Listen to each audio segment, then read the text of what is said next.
All right. Hello and welcome to the next AMA budget session. Today we're going to be with the OSC and MCC, and we're starting with Tex from OSC. So, Tex, go ahead and take it away. All righty. Hey, everybody. So my name is Tex. I am the secretary for the membership, or sorry, for the open source committee here. I actually also was serving for membership and community for a little bit there, but I'm going to be running through this. We also have Lucas, who's our chair here today, and Adam may step in by the time we have questions, but we'll see. We'll go from there. Um, Realize this says November. This is kind of when we had things finalized. It's still the same presentation. Nothing has changed majorly that we know of as of yet. Um, you can kind of just run through these. We do have these on our Gitbook page. I believe this is also linked from the budget page as well. So just a little bit of detail there. But the important thing to note here is that on the bottom, we do have the get more usage, business as usual, vision, and governance. And so you'll see on the following pages here where some of these categories are tagged. This is aligned with the product positioning for what we're looking for different budget categories. But again, these are just ways to categorize what we're doing. It's not the buckets. It's not taking over the buckets. It's just to align what type of activity it is. So um, running through there for open source, one of the key things we're looking for is a maintainer retainer program. So we're looking to bring in community contributors to the core repos here and bring them up to that maintainer level. That way we are able to decentralize that from just the founding entities. Now, in no way are they being forced out or anything of that nature. The goal is actually for them to work together, but for us to, again, bring more of the community up to that level.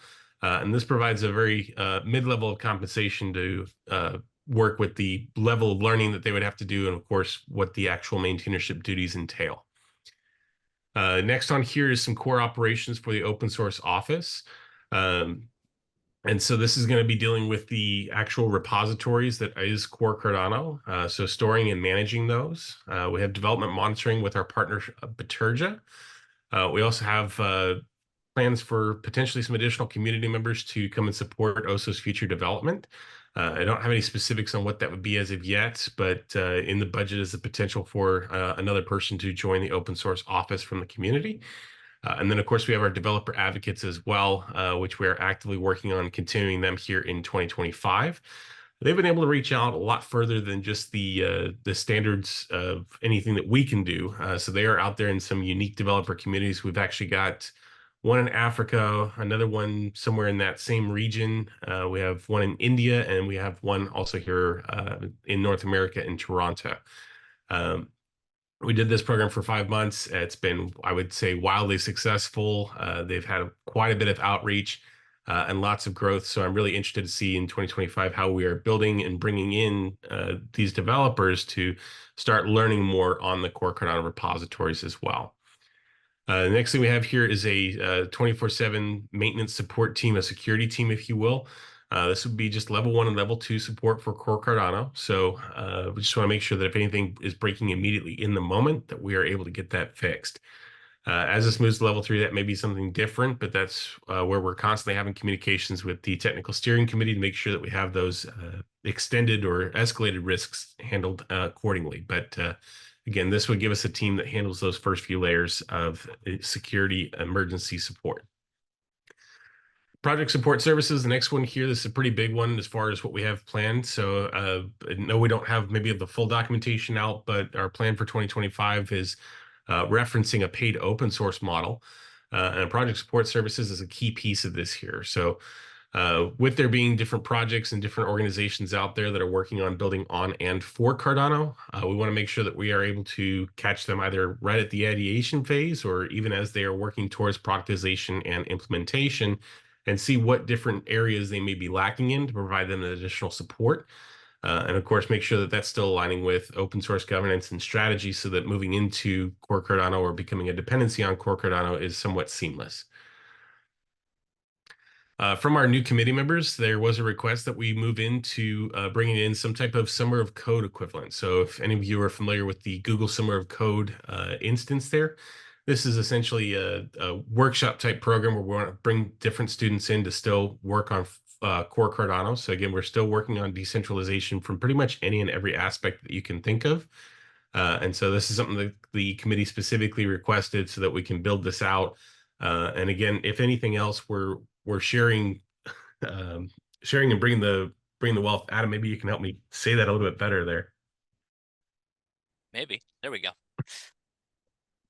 Yeah, no, the idea is essentially to expand our talent base, really. So especially when it comes to Haskell um, and the other languages that are largely used by core Cardano technology. We need to go to the source, which is the students that are brand new and freshly learning, so that we can build up that talent, particularly as Tex touched on, outside of the founding entities, and hopefully in a way where they can be more dispersed throughout the community, so we have a more diverse talent pool to draw from going forward in the future. Thanks for letting me put you on the spot there.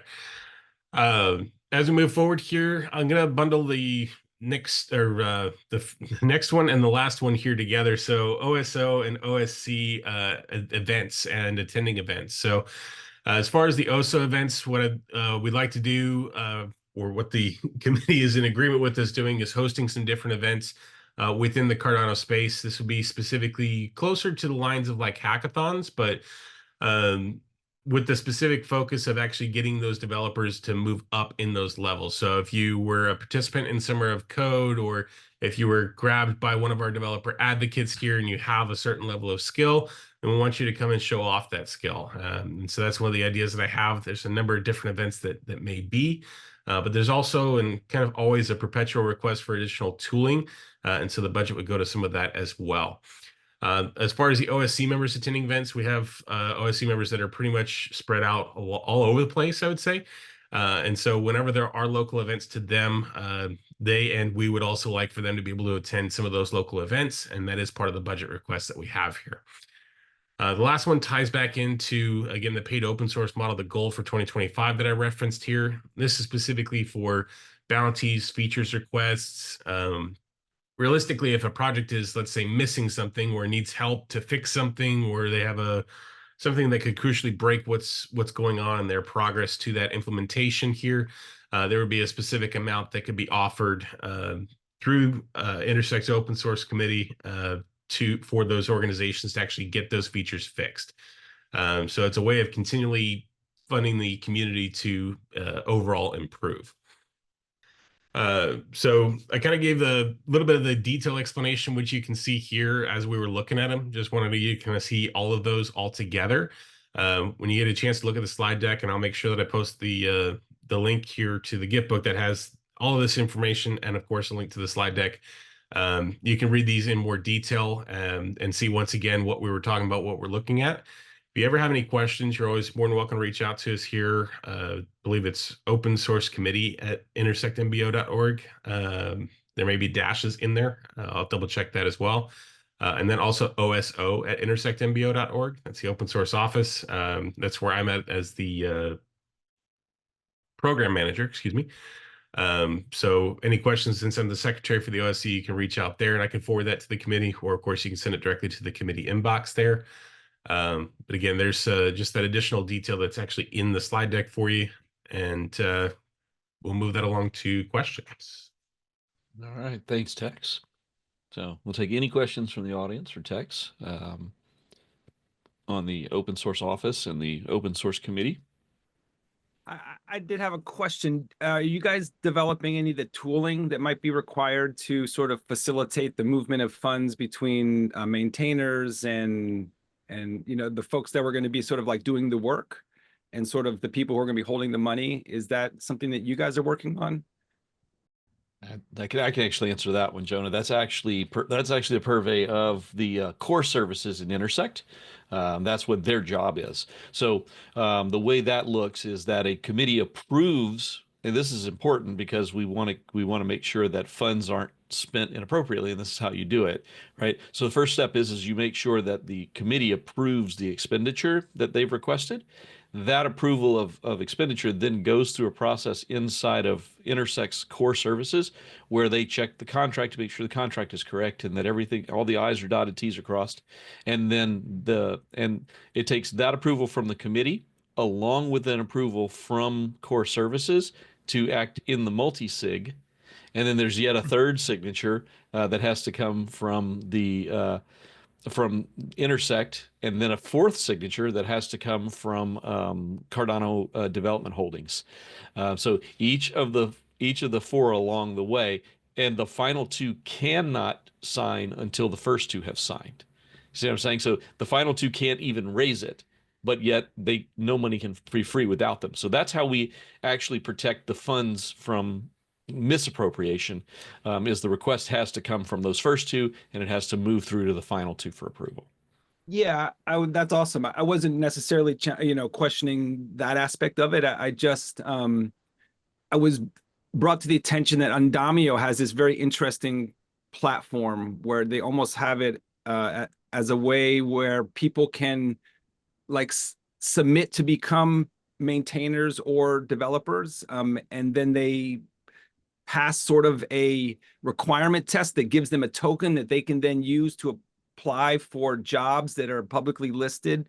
And then they have like a smart contract that holds the money, that if you complete the task, it's sort of like this automated process I thought was very interesting.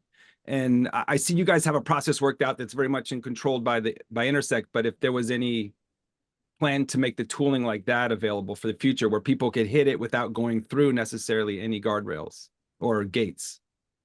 So I mean, I can't provide anything else to that as of right now, but what I would say is that we have already had an initial conversation with Andamio, and we do have plans to build and strengthen that relationship as we move into 2025. So awesome. I love to hear that. Thank you. Sorry, guys.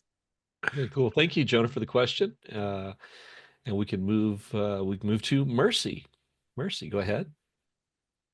Hey, Lloyd, thanks for moderating this, and Tex, that was a great presentation. So I'm very happy to hear about the maintainer program, and that already there is, there's participants from Africa as well as from India. And as a follow-up to the last question, I am familiar with the Andamio platform.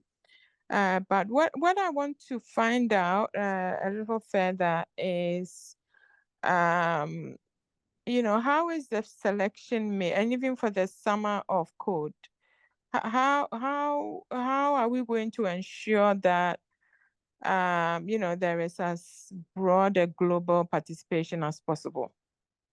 yeah, that's a great question. And so I would say one of the key things that we have to work out in what's going to be Q1 and Q2 of 2025, that's going to be on the committee to actually determine what that process is going to look like, and how that's extended. I do know that there is a goal based on how far stretched we are now as far as like who all is on the committee, as well as where our developer advocates are stretched, and also where we actually are able to tell where we have developers. We do plan to have a full worldwide approach to that.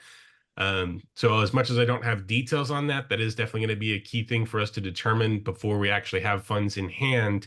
And so we'll make sure that that's up on the Gitbook for you as well, at least an overview of that. All right. I'm happy to help with that sort of determination. Our committee meetings are open, so as we get into 2025 here, feel free to step in or hop in at any time, and we're more than happy to collect any feedback. Perfect. Thank you. Thank you, Mercy, for your question. Appreciate that. All right, we're on to Pete Wolcott. Hey, Pete. Hey, Lloyd. Good to see you guys. So yeah, this is cool. I kind of missed the beginning of the presentation, and kind of bummed about that. I wanted to understand more about process. I'm seeing some of these proposed initiatives, and what's standing out to me is that it's been interesting as following Catalyst for the last so many years and dealing with the support there. I'm curious to understand this 24/7 maintenance support team, level 1 and 2 support for core Cardano. It seems like the Catalyst team recently has started implementing a ticket tracking software that will Zendesk to be able to track tickets. And I think it's important that there be fast response times. That you can say you have a 24/7 maintenance support team and actually like really have low turnaround. So I understand what level 1 and 2 support means and how that defines, the level of the problems that these teams can solve. But will there be a service level agreement around how fast the level 1 support is dealt out? Yeah, absolutely. That's a fantastic question. And so if you haven't had a chance to take a look at this, this is actually going to be, again, another thing that is somewhat tied with the technical steering committee. I believe under their page is where we have the security council information. And so whenever it is that you would contact the security team, the expectation is that you have a response, if not a full fix. I believe the time frame is within 72 hours. And so the security team here that would be hired would be under the purview of not only the OSC, but also the TSC, and more specifically that security council. Cool. That's having it defined is good up front.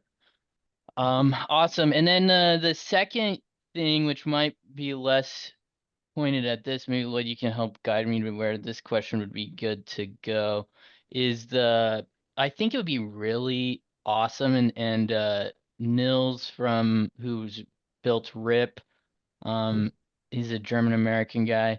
Anyway, he for the longest time talked about earlier on in the Catalyst experiment, talked about how helpful it would be to have all of the processes mapped in like BPM and business process mapping format. And I think that for all of the different Intersect is growing a very complex organism, and so there's lots of different processes that have handoffs between each other, and so mapping those would really help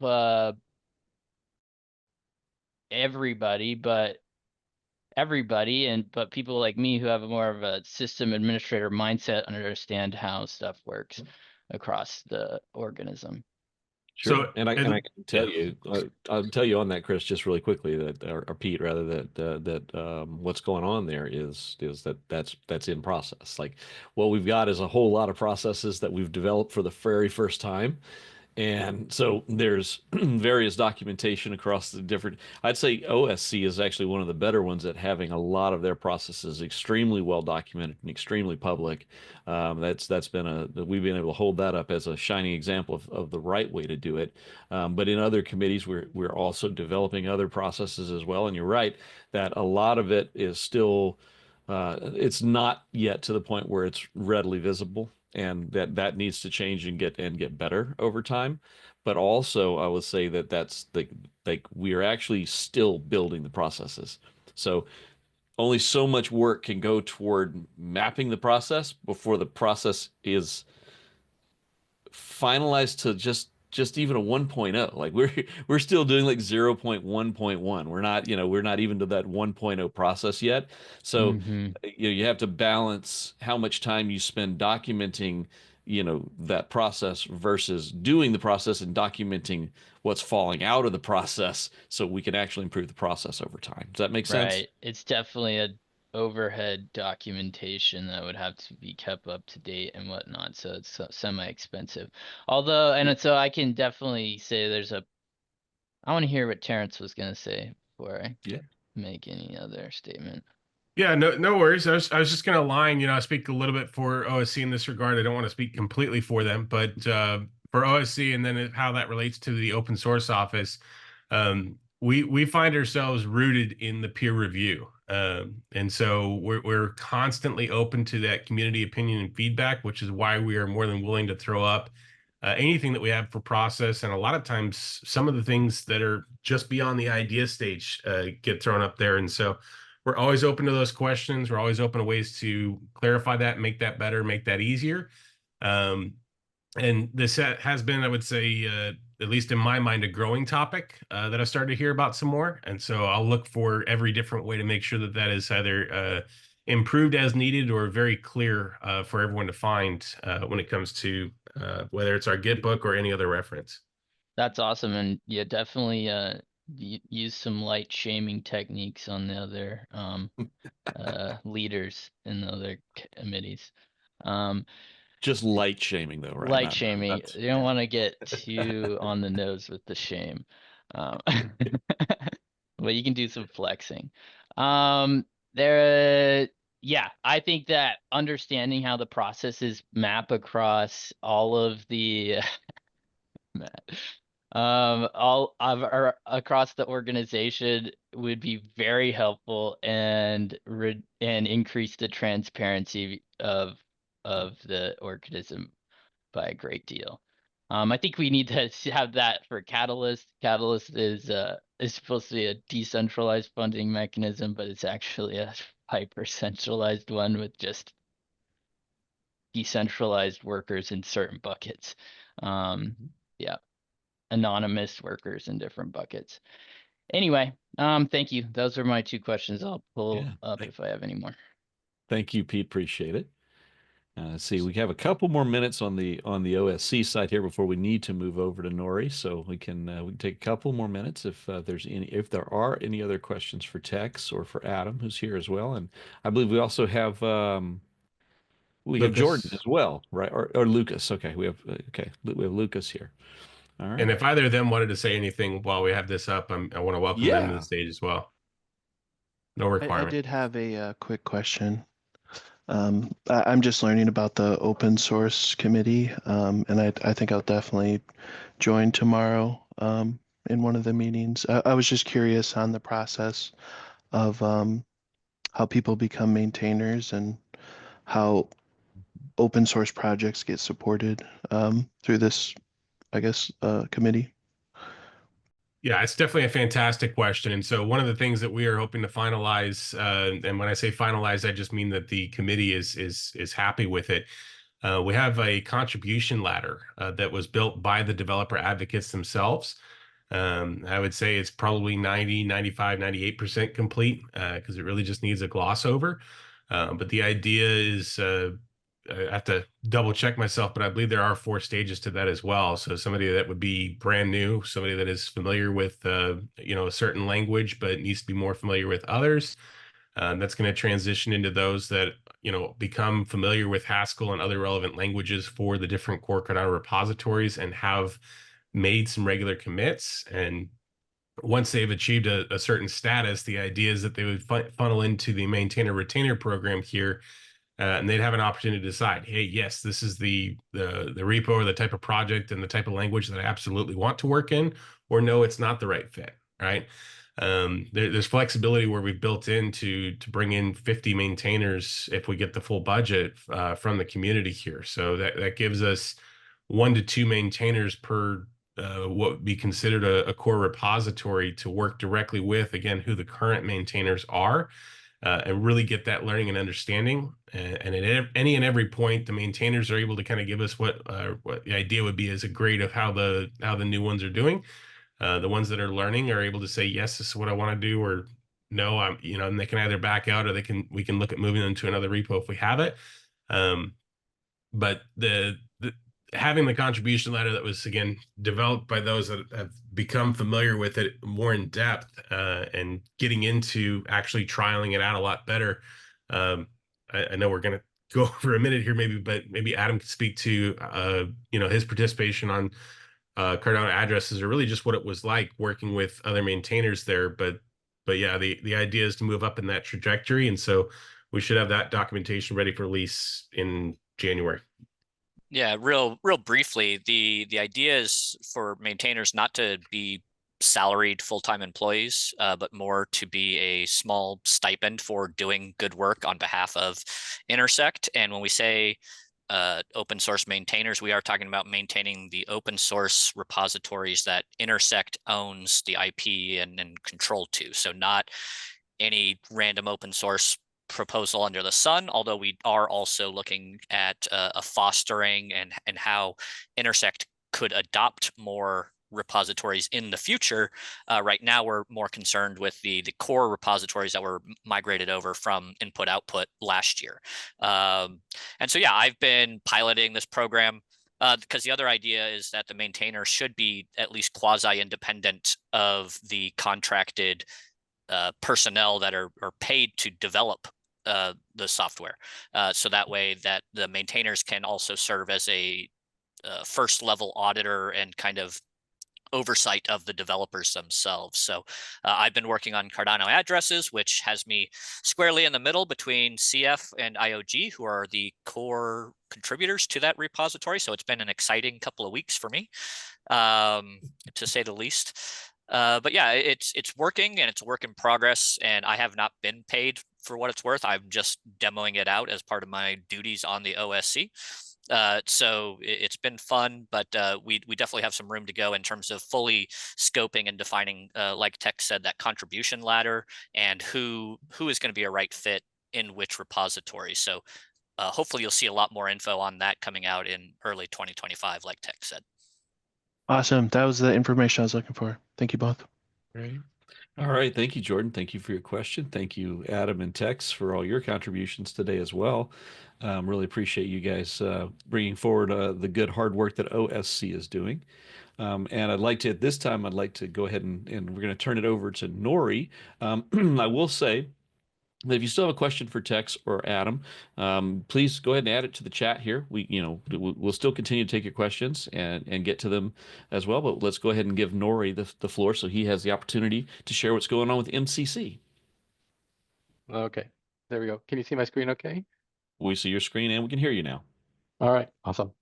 So this is the presentation for the Membership and Community Committee, our 2025 deliverables and goals. This is still a work in progress, so we're constantly looking for community feedback, and these forums such as today are a great opportunity to get that. Just to kind of walk through a quick introduction, if you don't know what the MCC is, we exist to champion member value for Intersect and devises strategies to engage community members, promote collaboration, and encourage meaningful contributions. By organizing events, forums, online platforms, the committee creates spaces for interactions, knowledge sharing, etc. among community participants. And some of the areas where we work to achieve this are creating engaging events. We have a community grants program. We try to do what we can to enhance membership value. We perform education and outreach into the Cardano community. We try to foster a thriving Cardano community through these activities. We support the membership and community and come up with collaborative best practices for Intersect itself through our one of our working groups there, and then we support the community hubs. Ways to participate. The big one, if you want to sit on the committee, every half year, every 6 months, we run an election to re-elect half the committee. So definitely try out for that if you're interested in actually participating at that level. We also have a number of working groups that are open to anybody to join. We have the marketing working group, the annual members meeting, group design, grants, community support, and community hubs working group currently operational, and there'll probably be more. Throughout the years, we mature and grow. And you can also find us on the MCC category on the Intersect Discord. And we also support a lightweight process to create special interest groups. So if you want to create a special interest group on any topic, feel free to fill out the form, which you can find on the Intersect site. Just as a context of how the MCC is approaching the budget this year, we're trying to understand the Cardano blockchain ecosystem needs for education and onboarding and community grants. The goal for what we're putting together is around what are the goals and what are the deliverables for 2025, and we're not focusing on vendors. We have gotten a number of people coming up with proposals to say, we would like this to be included, and it's usually very vendor specific. And we're trying to gently get them back to say, that's really out of the scope of this budget. We want to find out what the high level goals are that we want to draw from the Treasury for. So if you can reword that into what the goal is, then we'll be happy to include that and see how much money we want to spend on it. And basically, we want to set forth the goals for the 2025 for those categories, and also line up what the KPIs are for those goals so we can measure success or value provided from those budget items. And then also we're looking forward to Intersect providing through their core services this whole RFP process and community-led selection of those proposals. And we're going to make it really fair. Like vendor X can't just come in with a proposal. If they have a really great idea, maybe they're the ones who are best suited to do it, and they'll be elected by the community to do that. But there may be another group that has equally great proposal that could also get in on there. So we want to make sure that the process is open and the committee itself isn't deciding who the vendors are. We're going to leave that up to the community. So for a lot of this, this is an old slide deck that we were trying to align pretty closely with products goals for 2024, 2025, and they have 4 around get more usage, governance, business as usual, and vision. And so these are kind of our budget organized under those categories, just for context. And for the get more usage goal, we are looking at, for the outreach and education area, looking at Intersect grants.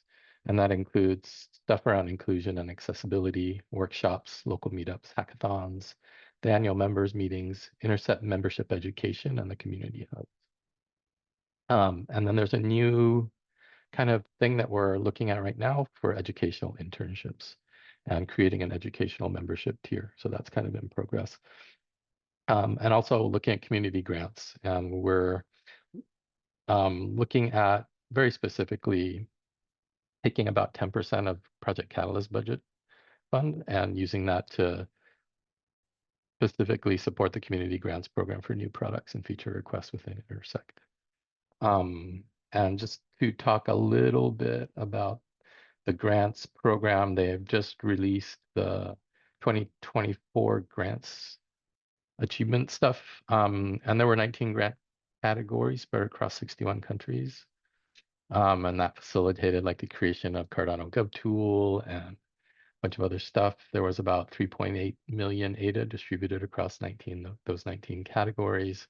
There were 14 local meetups and different things going on, and 44 DREP Pioneer workshops, a lot of Twitter spaces. There's 6 global community hubs set up in Japan, Latam, Sri Lanka, Africa, Portugal, and the United States. A number of constitutional workshops, and all this is in this report. So this is on the Discord now. So if you want a copy of it, I can send a link here as well. So that's kind of what we've been doing through the grant program and really looking to expand that a little bit for 2025. For the new educational tier that was mentioned, some of the things we're looking at here is launching the educational membership tier. It'll be a free membership tier focused on bringing educational establishments together to offer blockchain and Cardano related content and workshops. We want to build a university network, provide access to education and certification. We want to have a certain amount of funding there available for internships so students can work and acquire skills within the ecosystem, and then start to build out a Cardano talent database. So those are some of the things that fall under that category that we're imagining for education and opportunity. The next area under product goal alignment was business as usual. And for this, we're just seeking funds to continue the grant administration. So this is basically one full-time person to manage the grants program. And then under the product goal alignment for vision, for the outreach and education, looking at marketing Intersect. So this includes things like town hall, events, annual members meetings, membership drives, and things like that. And then under the product goal alignment for governance, we're really looking to collaborate with the civics committee on governance and educational initiatives with local hubs. So we're trying to find opportunities with the community hub network that were mentioned. We're also looking to expand the community hubs by 1 or 2 or maybe more in 2025. So we have some on the ground local hubs where they can engage on talking about the Constitution, the amendments, educating on how to participate in governance and all that kind of stuff. And we can really get that on the ground local initiatives going for the education there. So we're looking for some budget stuff around that. So that's, in a nutshell, that's kind of the high level. The summary, I guess, would be the Intersect ecosystem grants, which are the non-technical grants around expansion of community hubs, language and accessibility, time zone accessibility. Intersect developer grants, which are more technical to create better tools to attract more users and developers to the Cardano ecosystem. And that may have some overlap with the OSC stuff that's going on. So we should definitely coordinate on some of that. Grant administration, administration of community grants, RFP process, community involved processes.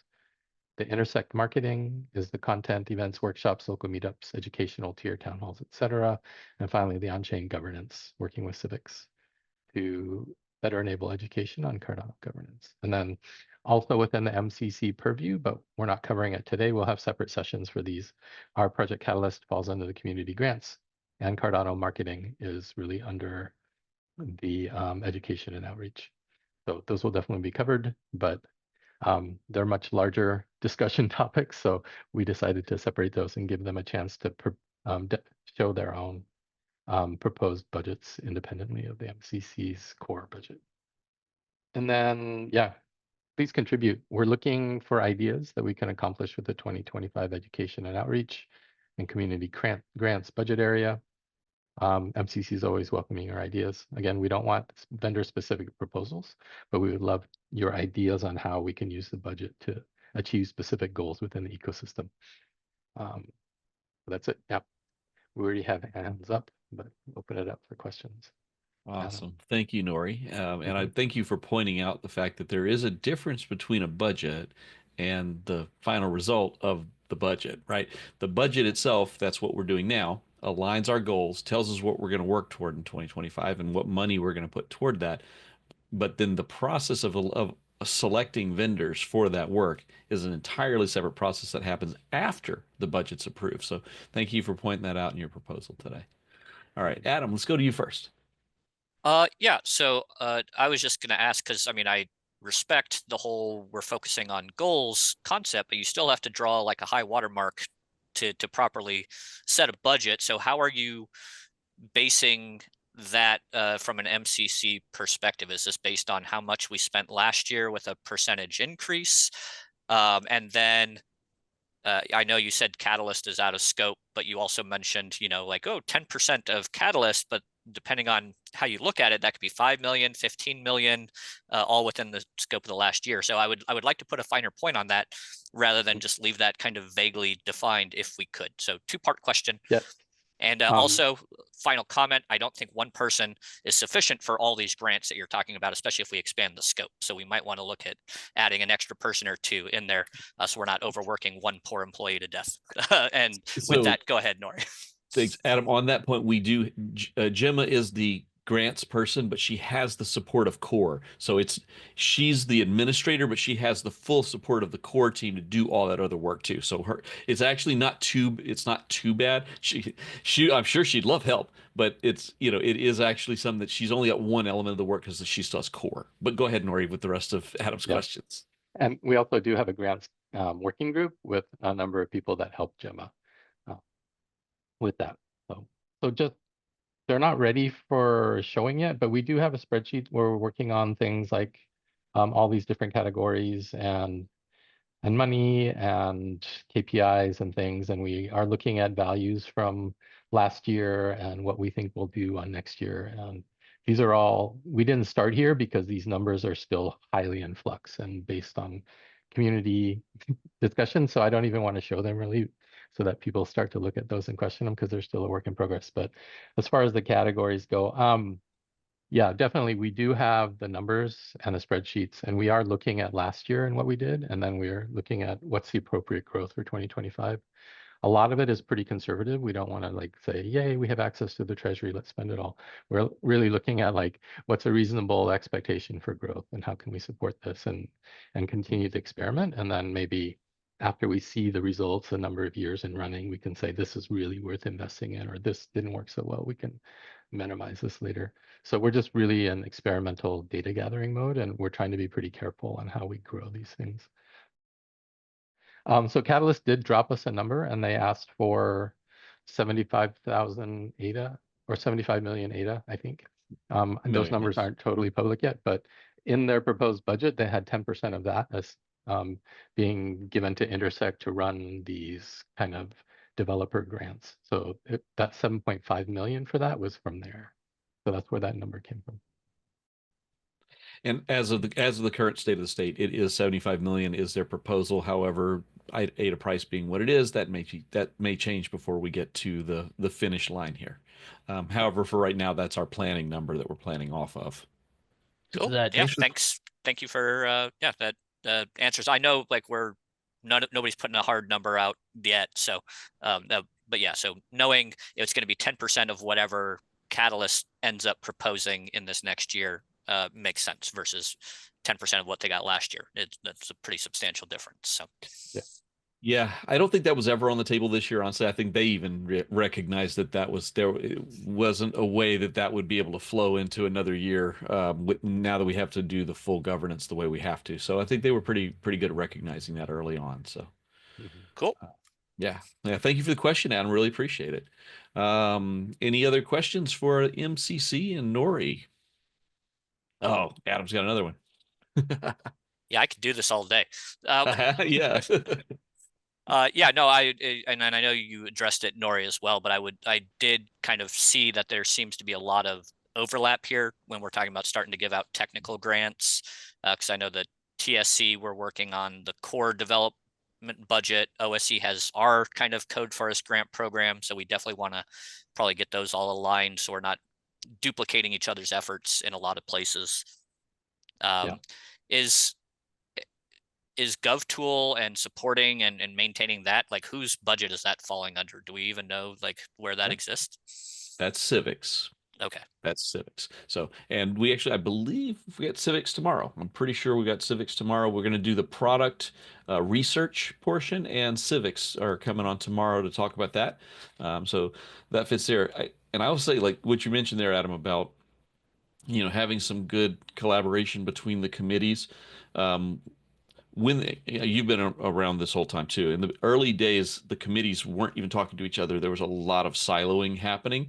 Now, what we're actually starting to see is now that we're actually starting to talk about money and actually starting to talk about the important things, is the committees are like, well, let's work together. Let's, all three of the committees have something to do here. So let's put our heads together and figure out who handles what part. So the siloing's going away. The committees are working together, and I'm seeing it. I'm actually seeing it happen. I'm seeing them having meetings together and getting it done and figuring out who has what part of the the expertise that's needed to get it done.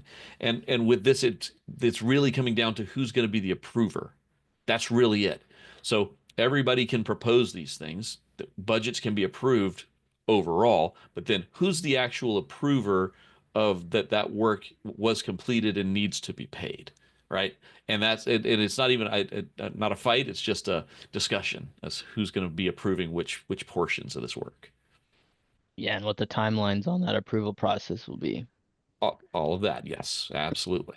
And that's why you can't have one approver that has too many things. It's better to spread that workload amongst the different committees so that everybody can get the approvals rapidly, but you also get the appropriate touch. If it has to have technical evaluation, TSC needs to have it, right?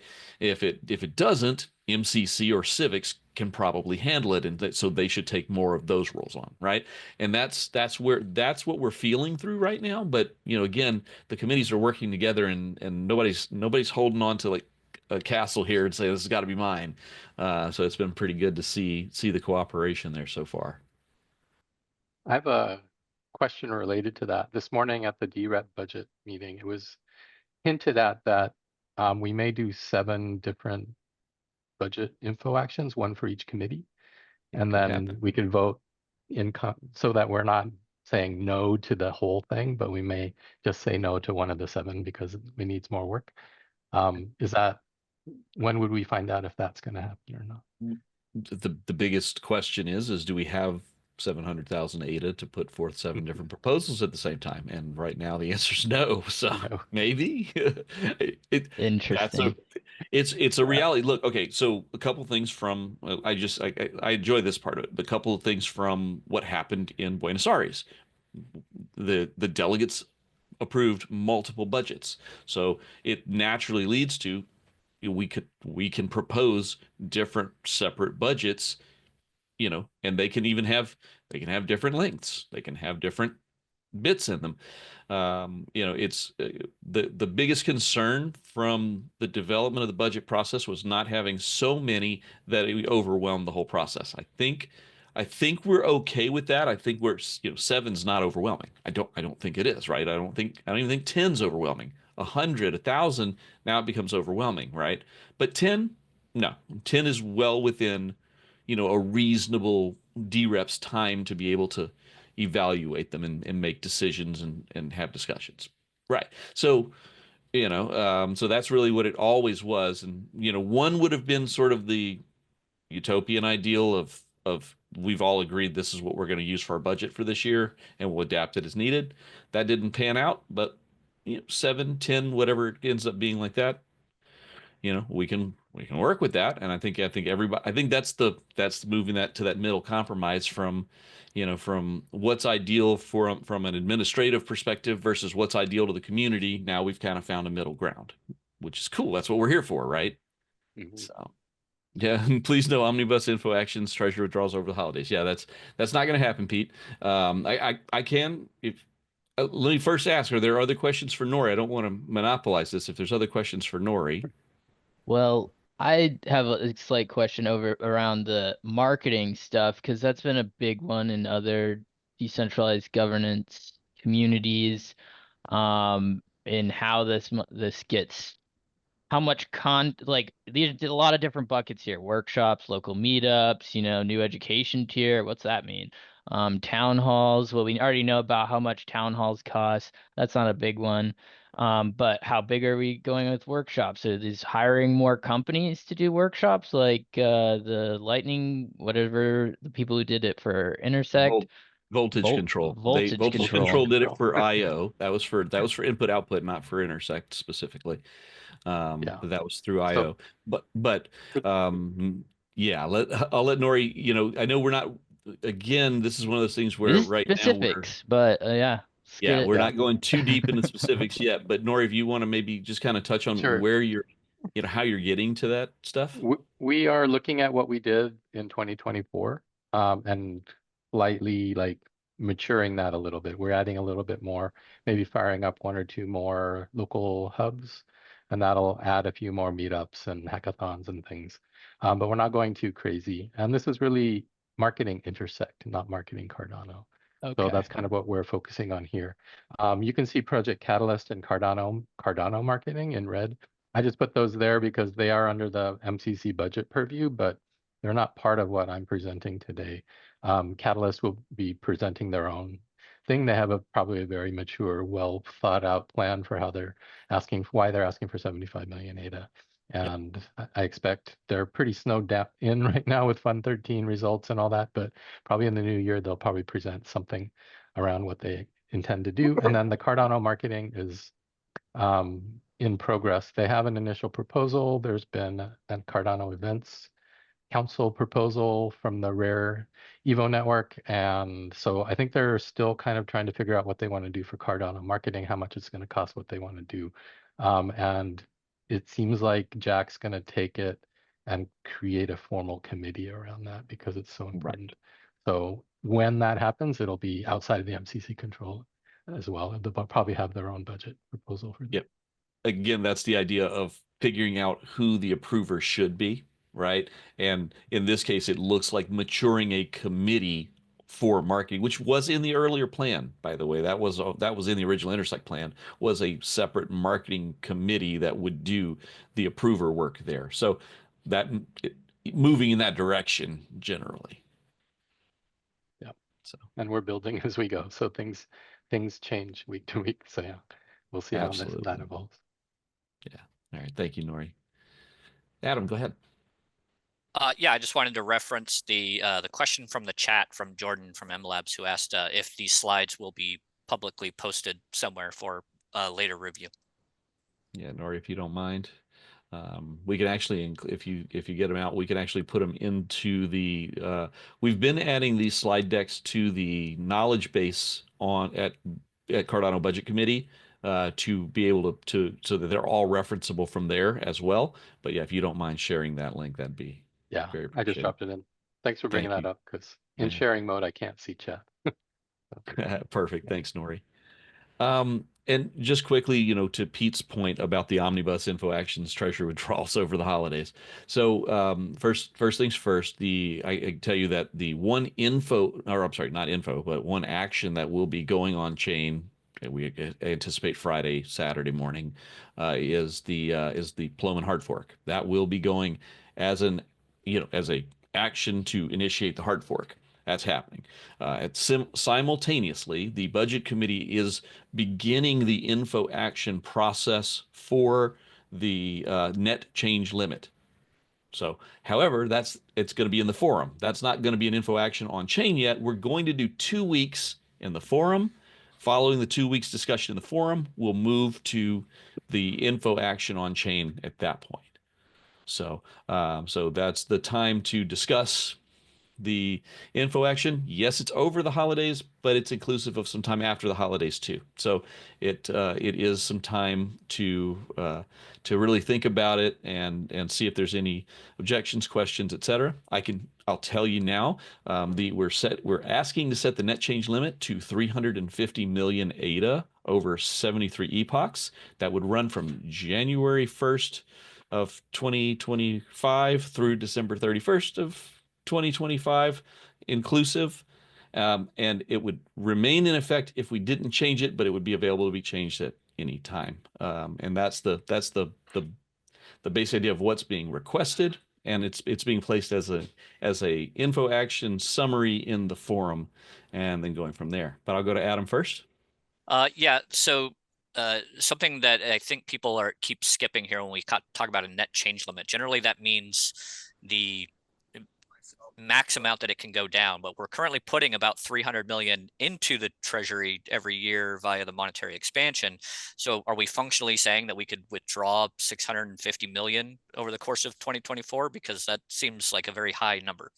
No, we're saying the way that it is being read at this time, and is that, and again, I'm happy to take correction on this, but as of right now, we're saying that is what can be removed. It would not read what goes in and could come out as a balance. We're saying no more than 350 million can be removed via treasury, and I believe the language is pretty specific that no more than 350 million ADA can come out of the treasury as treasury withdrawals during that time frame. So it's not the combination of the inflation plus. It's 350 million. That's it. Right, because a net change limit is a well-defined financial term that means the total change up and or down over time. So functionally, by the financial definition, we could withdraw 650 million if 300 million worth of fees and monetary expansion go in over the course of 2025. So it's something for people that need to think about guardrails to keep in mind there, because how we define a net change limit could get very dangerous very quickly. Yeah, thank you. I'd appreciate it. I totally agree with that comment. I thought of net as you take what comes in, subtract what goes out, and that's the net change. And if we say net change is 0, that means we don't ever spend more than we make. But apparently that's not what that number is. So calling it something more accurate might be a good idea. Yeah, I appreciate it. And that is they gave us the name and then they told us what the job was to do with it. And so that's what we're saying is that the effect we're trying to reach is that no more than 350 million ADA will come out of the treasury during 2025 is what we're trying to affect. So I absolutely appreciate that. And I'll work with the guys and see if we can come up with some better language or whatever we need to do to make it work. Yeah, and those of you that are delegates that are still working on that working group for definitions, please make sure it gets included in there. But go ahead, Jonah. Yes. Sorry to cut you off. No, that's what I was gonna say, Adam. That's exactly it. That we actually have this term in the definitions, and I made a note of it because it's actually we're only talking about net change limit. We don't even prescribe whether it's for an amount and a period. And you just mentioned, Lloyd, that there's a period involved with net change limit. So I think we need to definitely fix that definition. So Nori, I would suggest you get in there and if you haven't seen that yet, put your 2 cents in there. Yeah, absolutely. We're working on that. Yeah, see, and that's a net change limit for the Cardano Treasury's balance per period of time must be agreed by the DREPs via an on-chain governance action with a threshold of greater than 50% of the active voting stake. And by the way, because we're set at 67% for Treasury withdrawal, we are meeting the 67% for the net change limit info action 2, and we're meeting the 67% for the budget. So thank you guys for making my job way harder than it was. I'm not bitter or nothing. Um, but so that is the actual language in the guardrails, is that the net change limit for the Cardano's treasury balance per period of time. So it is listed in the guardrails with time inclusive. So, and then withdrawals from the Cardano blockchain treasury pursuant to an approved Cardano must not exceed the net change limit for the treasury's balance per period of time. So those are both in there. So you see where that's why when you take those two guardrails and read the two guardrails together, when we say 350 million, that's that we cannot remove more than 350 million from the balance in the period of time. And that's why we're where we Right, are but there. that's where net change becomes tricky, right? Because when we withdraw 100 million in January, by June we've got 100 million back in there, so the balance Yeah. is back to where it was in January. So technically we could redo another 100 million sort of thing. So yeah, as long as Yeah. our delegates get some good definitional guardrails in there, then we should be good. Exactly, and we'll adapt the net change limit based on that. Our goal is to not take more than roughly, because roughly 300 million is what's going to be replenished. We're roughly looking at taking that 300 million plus another roughly 50 million and by the way, that's not take, that's set an upper limit. Max spent, yes. Max spend, which we don't. Our goal is to stay under 80% of the max spend. And so you know that right now the budget looks like 200 million for 2025. That's just where it looks like. That's including Catalyst. That's including everything from all of these committees that put it. That's what that looks like. It's about 200 million for 2025.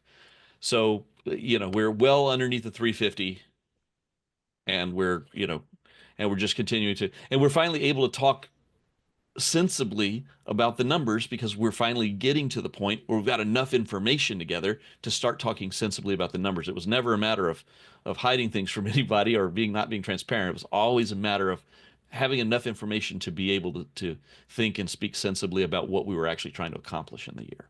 So, so that's where we're at. And I do see I've run us over 3 minutes, which is not too bad, but I do try to keep this down to right at the hour. So I want to make sure we honor everybody's time.